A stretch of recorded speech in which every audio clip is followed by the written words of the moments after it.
नमस्कार दोस्तों, स्वागत है आपका ऑनलाइन क्लासेज में। मैं जितेंद्र कुमार शर्मा आपको आज वीडियो में रासायनिक समीकरण को किस प्रकार संतुलित करते हैं ये बताने जा रहा हूँ। और कक्षा 9 और 10 के विद्यार्थियों के लिए रासायनिक समीकरण को संतुलित करना आना बहुत ही अनिवार्य है। और इस समीकरण को संतुलित करने से पहले हमको आवर्त सारणी का ज्ञान होना चाहिए। आवर्त सारणी में 118 तत्व हैं, उन एलिमेंट्सों के बारे में हमको ज्ञान होना चाहिए और उनकी मैं वीडियो बना दूंगा। तो देखते हैं रासायनिक समीकरण को किस प्रकार संतुलित करते हैं। और अगर वीडियो आपको पसंद आए तो चैनल को सब्सक्राइब करें, फॉलो करें, लाइक करें और शेयर करें। और अगर आपको जिस लेसन की भी वीडियो हमारी देखनी है या आपको कोई लेसन कठिन लगे तो उसके बारे में हमको कमेंट्स में आप बता दीजिएगा। तो आइए रासायनिक समीकरण के बारे में देखते हैं, सीधा मुद्दे पे आते हैं। देखते हैं, जैसा कि मैं कोई भी समीकरण आपके सामने लिख देता हूँ। जैसे मैं लिख देता हूँ H2 + O2 = H2O। ये मैंने आपके सामने कोई समीकरण लिख दिया। इस समय ये असंतुलित समीकरण है। कैसा है बच्चों? असंतुलित समीकरण। अब इस समीकरण को अगर मैं संतुलित करूं तो सबसे पहले इसके बारे में हमको ज्ञान होना चाहिए। जो ये तीर का निशान है ये अभिक्रिया की दिशा बताता है। क्या बताता है बच्चों? दिशा बताता है। इधर की जो हमारी साइड है इसको कहते हैं हम LHS, मतलब लेफ्ट हैंड साइड। और इधर की जो होती है साइड उसे बोलते हैं RHS, मतलब राइट हैंड साइड। और इनका नाम बताऊं मैं आपको, इधर के कह सकते हैं हम क्रियाकारक। क्या कह सकते हैं? क्रियाकारक। या इसका और भी नाम है अभिकारक। क्या कह सकते हैं बच्चों? अभिकारक। तो इसको कह सकते हैं हम, जब इसको क्रियाकारक कहा तो इसको कह सकते हैं क्रियाफल या उत्पाद। क्या कह सकते हैं? उत्पाद या प्रोडक्ट।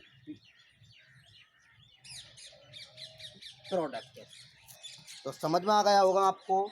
इसे LHS, RHS, left hand side, right hand side, क्रियाकारक या अभिकारक, क्रियाफल या उत्पाद।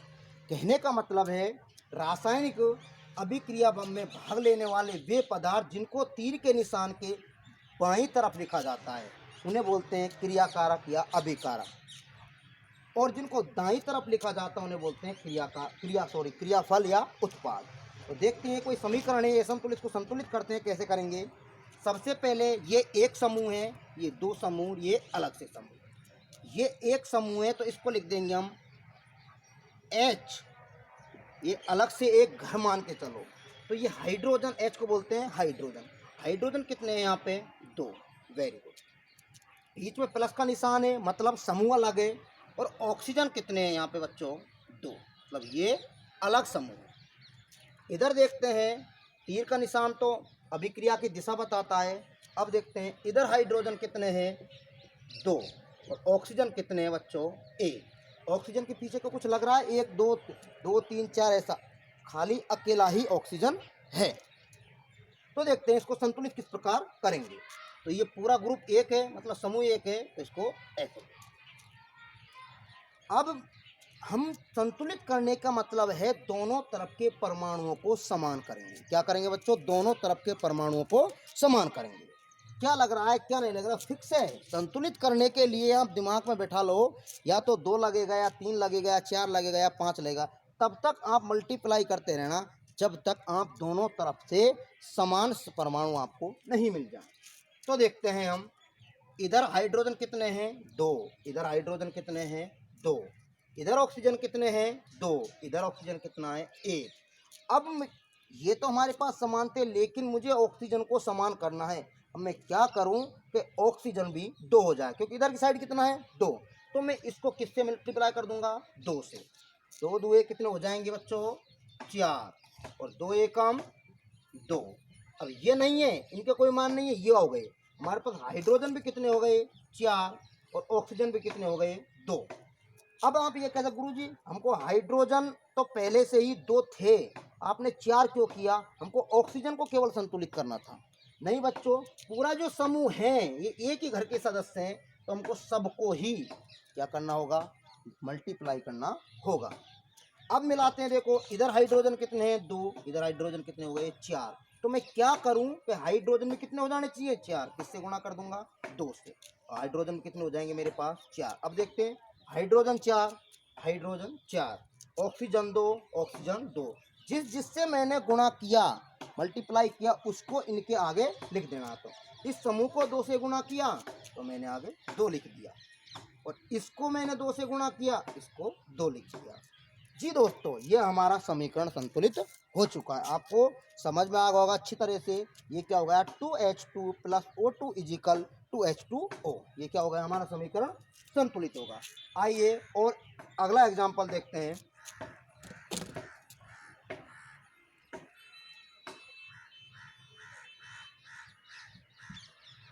देखते हैं अगला एग्जाम्पल। यानी मैं कहूँ छोटा सा N2 plus O2 is equal NO। तो इधर ये एक समूह है, ये दूसरा, और ये तीसरा समूह। तो देख सकते हैं हम, नाइट्रोजन, N का मतलब होता है नाइट्रोजन कितने यहाँ पे, 2, ये अलग से समूह है। ऑक्सीजन कितने हैं यहाँ पे, 2, ये एक अलग से समूह है। इधर नाइट्रोजन कितना है, 1, और हमारे पास ऑक्सीजन भी कितना है, 1, लेकिन ये पूरा ग्रुप 1 है। नाइट्रोजन 2 है, इधर नाइट्रोजन कितना है, 1। तो मैं क्या करूँगा, इसको 2 बनाने के लिए 2 से गुना कर दूंगा। 2 दुआ 2 एकम 2, और 2 एकम 2। अब मिलाते हैं, नाइट्रोजन 2, नाइट्रोजन 2, ऑक्सीजन ऑलरेडी हमारे पास 2 था, ऑक्सीजन भी 2। जी हाँ दोस्तों, ये समीकरण संतुलित हो गया। तो मैंने क्या किया, 2 से मल्टीप्लाई के क्या लगा दूंगा, 2। तो हमारा समीकरण ये संतुलित हो गया। N2 plus O2 is equal 2NO। आइए देखते हैं, एक और एग्जाम देखते हैं।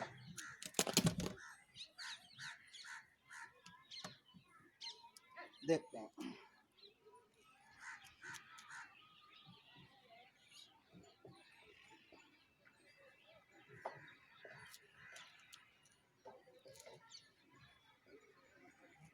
ये मैंने आपके सामने कोई समीकरण लिख दिया है। क्रिया कारक 2 भी हो सकते हैं, 3 भी हो सकते हैं, 4 भी हो सकते हैं। अभिकारक 2 भी हो सकते हैं, 3 भी हो सकते हैं, 4 भी हो सकते हैं, कितने भी हो सकते हैं। लेकिन बीच में किसका निशान लगा होगा, प्लस का बेटा। अब देखते हैं, इसको संतुलित करने के लिए हमारे पास एक समूह और 2 समूह, ये और ये समूह अलग से। देखते हैं, सी का मतलब होता है बेटा कार्बन। कार्बन कितना, 1। कार्बन के कोई नीचे कुछ 2, 3, 4 ऐसा कुछ नहीं लग रहा है। हाइड्रोजन कितने हैं बेटा, 4। तो ये हमारा अलग समूह हो गया। उधर देखेंगे, ऑक्सीजन कितना है, 2, ये हमारा एक अलग समूह हो गया। इधर देखेंगे, कार्बन हमारे पास 1 है और ऑक्सीजन हमारे पास 2 है, ये एक अलग समूह हो गया। और हाइड्रोजन हमारे पास 2 है और ऑक्सीजन हमारे पास ये 1 है, ये एक अलग समूह हो गया बेटा। अब इसको संतुलित करने के लिए क्या करना होगा, मिलाना होगा बेटा। कार्बन 1 है, कार्बन 1 है, हाइड्रोजन 4 है और हाइड्रोजन 2 है। हाइड्रोजन 4 है, यहाँ कितने हाइड्रोजन, 2 हाइड्रोजन है। और ऑक्सीजन हमारे पास कितना है, 2 है, और ऑक्सीजन हमारे पास 2, और एक कितने हैं, 3। तो यहाँ तो ये तो गड़बड़ हो गया।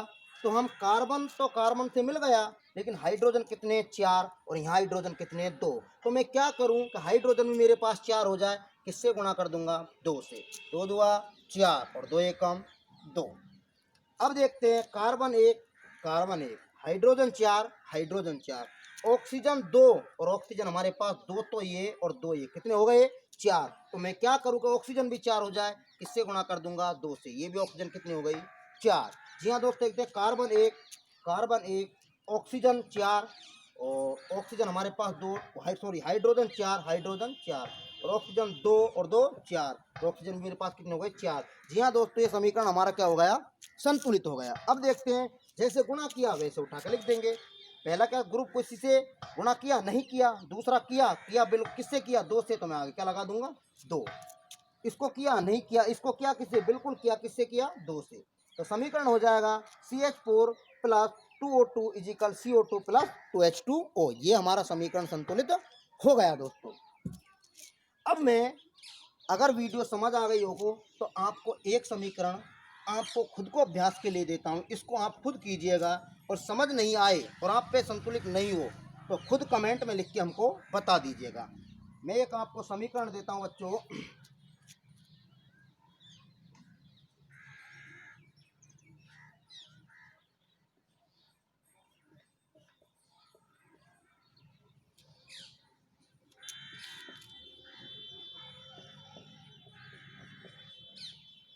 ये समीकरण है, इसको आप खुद हल करना, देखने के बाद में क्या ये संतुलित हो सकता है या नहीं।